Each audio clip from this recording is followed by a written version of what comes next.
కేసీఆర్ మళ్ళీ అధికారంలోకి వస్తానని కలలు కంటున్నారు. కానీ ఇప్పుడు ఆయనకంత పవర్ లేదు, కేవలం ఏదో పాస్పోర్ట్ ఆఫీస్కి వచ్చి మోహన్ చూపించినట్లుగా వచ్చి వెళ్ళిపోయారంటూ సెటైర్లు వేస్తున్నారు మంత్రి పొంగులేటి. ఏదో నిన్న వచ్చి మాట్లాడింది చూస్తే పార్టీ ఆఫీస్ ఎలా ఉందో చూడడానికి వచ్చినట్లుంది, అంతే.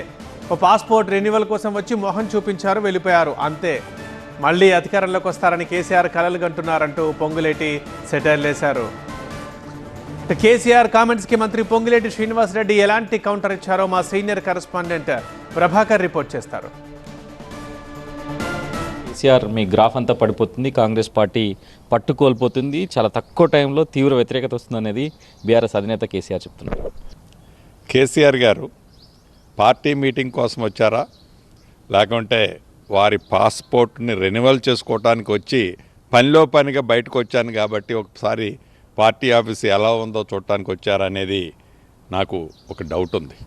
అసెంబ్లీ సాక్షిగా చర్చలు కానివ్వండి, వివిధ రూపాల్లో డిస్కషన్ జరిగినప్పుడు ఏనాడు ఈ ప్రధాన ప్రతిపక్ష నాయకులు అసెంబ్లీకి రావాలని ఆలోచన కూడా లేదు. తెలంగాణ ప్రజల ఆంక్షని, ఆలోచనని, ఆకాంక్షని నెరవేర్చిన కాంగ్రెస్ ప్రభుత్వం ఆనాటి ప్రధానమంత్రి పెద్దలు గౌరవనీయులు కీర్తిశేషులు మన్మోహన్ సింగ్ గారికి ప్రగాఢ సంతాపాన్ని తెలియజేసే సందర్భంలో కూడా వీరు కనపడలే. గడిచిన వర్షాకాలాల్లో విపరీతమైన ఫ్లడ్ వస్తే జస్ట్ అట్లొచ్చి ఒక పూటో అరపూటో ఏడనో చెయ్యి ఇసిరి వెళ్ళిపోయారు. అంటే ఇదంతా చూస్తుంటే పాత్ర పోషించకుండా కేవలం గుడ్డగాల్చి మీదేయటమే తప్ప ధనిక తెలంగాణ రాష్ట్రాన్ని అప్పుల కుంపల్లో నింపి అసెంబ్లీకి రావాలని కానీ ఆలోచన కానీ వారికి రాదు. ఇక అసెంబ్లీకి వచ్చిన వాళ్ళు అసెంబ్లీలో అచ్చేసిన ఆంబోతుడిలాగా ఎలా ప్రవర్తించారో మనం ఆనాడు చూసాం. ఈ అంతటికీ ప్రజలు ప్రతిదీ గమనిస్తున్నారు. పాస్పోర్ట్ రెన్యువల్ చేసుకోవడం కోసం వచ్చారా గౌరవ మాజీ ముఖ్యమంత్రి వర్యులు నిన్న, లేకుంటే వారి పార్టీ మీటింగ్ కోసం వచ్చారా, లేకుంటే రాబోయే స్థానిక సంస్థ ఎన్నికల్లో పార్లమెంటులో ఏ రిజల్ట్ వచ్చిందో ఈ స్థానిక సంస్థ రిజల్ట్ కూడా అదే పద్ధతిలో రాబోతుంది అని ఊహించి, అంటే ప్రతి మనిషికి కోరికలు ఉండటం, ఊహాజనకంగా జీవించడం సర్వసాధారణం.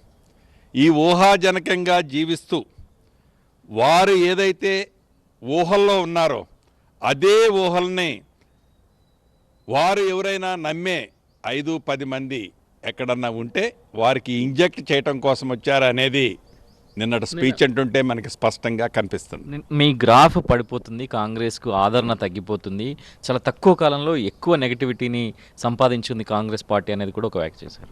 ప్రధానంగా కాంగ్రెస్ పార్టీ వచ్చిన తర్వాత ఏవైతే వారు ఆనాటి స్కీముల్లో స్కాములన్నిటినీ స్ట్రీమ్లైన్, అంటే ఆ స్కాములన్నిటినీ ప్రజలకు చూపించడమే కాకుండా ఒక్కొక్కటి దాంట్లో జరిగిన అవినీతిని కళ్ళకి కొట్టొచ్చేటట్టు ప్రజలకు చూపిస్తూ ఉన్నదాన్ని, ఆర్థిక వనరుల్లో ఉన్నదాంటిని చక్కదిద్దుకుంటూ ఇందిరమ్మ ప్రభుత్వం పేదవాడికి అండగా ఉన్నందుక గ్రాఫ్ తగ్గిపోయేది లేదు.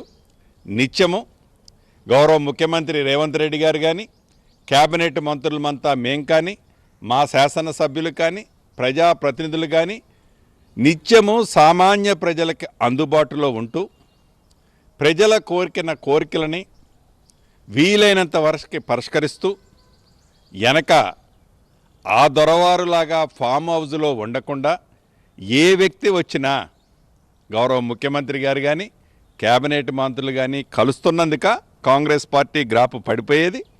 ఎందుకు కాంగ్రెస్ పార్టీ గ్రాఫ్ పడిపోతుందని ఊహల్లో మీరు ఊగిసలాడుతున్నారు. కాంగ్రెస్ పార్టీ గ్రాఫ్ ఎప్పుడు పడిపోదు.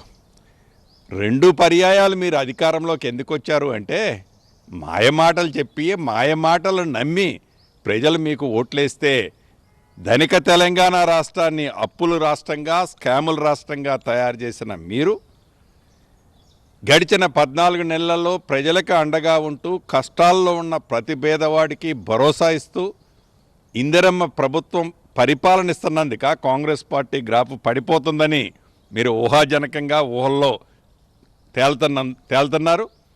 కాంగ్రెస్ పార్టీ గ్రాఫ్ పడిపోయింది అని అదే ట్రెండ్లో మీరున్నందుకు సంతోషం. బీజేపీ పార్టీ, బీఆర్ఎస్ పార్టీ ఒకే తాను బట్టలు. బీజేపీ పార్టీ ఒక 10 నిమిషాల ముందు ఒక స్టేట్మెంట్ అంటే దానికి ప్యారలల్గా ఈక్వలెంట్గా బీఆర్ఎస్ పార్టీ కూడా సేమ్ స్టేట్మెంట్ ఇస్తుంది. వీళ్ళిద్దరు అండర్స్టాండ్ అనేక పర్యాయాలు ప్రజలకి స్పష్టంగా అర్థమయ్యేలాగా ఇందిరమ్మ ప్రభుత్వం ప్రజలకు చెప్పింది. దాంట్లో భాగమే ఈ రాబోయే బై ఎలక్షన్లు వస్తాయని కలల కంటన్న ఆ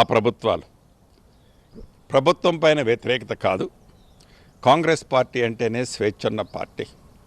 కాంగ్రెస్ పార్టీ అంటేనే ప్రతి కార్యకర్త దగ్గర నుంచి అప్ టు ముఖ్యమంత్రి వరకు స్వేచ్ఛగా వారి మనోభావాలని ప్రజల కోసం, ప్రజలకి మంచి జరిగే దాంట్లో డెఫినెట్గా డిబేట్ చేసే పార్టీ కాంగ్రెస్ పార్టీ.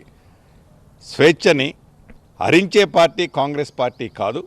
ఈ స్వేచ్ఛని వారు మనోభావాలను తెలియజేయటం కోసం ఎక్కడన్నా ఒక 2-3 ఎమ్మెల్యేలు కూర్చొని మాట్లాడుకున్నంత మాత్రంలో అదేదో మాకు లాభం జరుగుతుందని ఎవరైనా ఈ రాష్ట్రంలో ఉండే ప్రధాన ప్రతిపక్షాలు ఊహించుకుంటే అది ఊహల వరకే పరిమితమై పులి స్టాప్ పెట్టుకోవటం మంచిదని ఈ వేదిక ద్వారా ఆ రాజకీయ పార్టీలకు తెలియజేస్తున్నాం. రైట్, ఇది మొత్తానికి బీజేపీ అండ్ బీఆర్ఎస్ మ్యాచ్ ఫిక్సింగ్తో గేమ్ ఆడుతున్నాయి, ప్రజలను తప్పుదోవ పట్టించే ప్రయత్నం చేస్తున్నాయి. ఇప్పటికైనా కేసీఆర్ పాస్పోర్ట్ రెన్యువల్ కోసం కాదు, ప్రజల కోసం బయటకు రావాలి అనేది మంత్రి పొంగులేటి శ్రీనివాసరెడ్డి చెప్తున్నారు. కెమెరా పర్సన్ హరికృష్ణతో కలిసి ప్రభాకర్, TV9.